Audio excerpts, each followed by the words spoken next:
On apprend toujours des épreuves et des erreurs. Et ça a été une épreuve pour le monde hospitalier et le système de santé, notamment dans le domaine du numérique. Il y a eu des développements qui ont été réalisés, tout d'abord dans le suivi de patients à domicile, des patients atteints du Covid.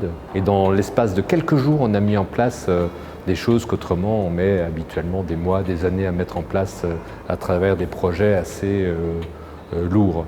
Ce qu'on a aussi développé dans un temps record, alors qu'on était en train d'en parler depuis des années, c'est la téléconsultation.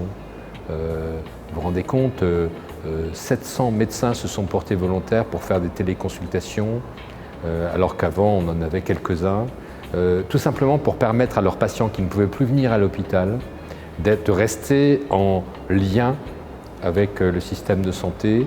Toutes les actions d'accélération du numérique en santé l'ont été avec tous les canons de la sécurité.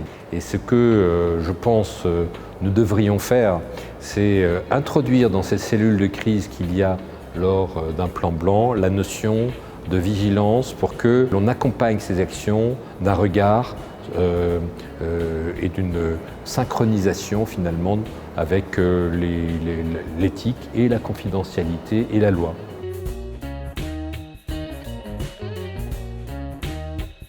De plus en plus de patients adressent à nos établissements des demandes sur qui a accédé à mon dossier. Ça va jusqu'à des demandes d'effacement de données, chose que nous n'avons évidemment pas le droit de faire. Et ça emboîte ensuite le pas avec parfois des renoncements aux soins.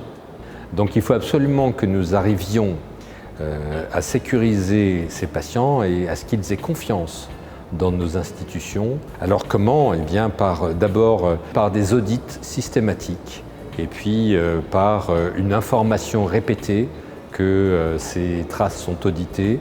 Et il faut que les quelques pourcents de personnes qui font des accès illégitimes aux données, c'est-à-dire ne respectant pas le code de la santé publique, soient inquiétées et sachent qu'il y a des personnes qui veillent. Les personnes qui sont allées de manière illégitime dans les dossiers sont passibles d'1 an de prison et de 15 000 € d'amende. Donc nous avons l'obligation de les réassurer en faisant le ménage chez nous.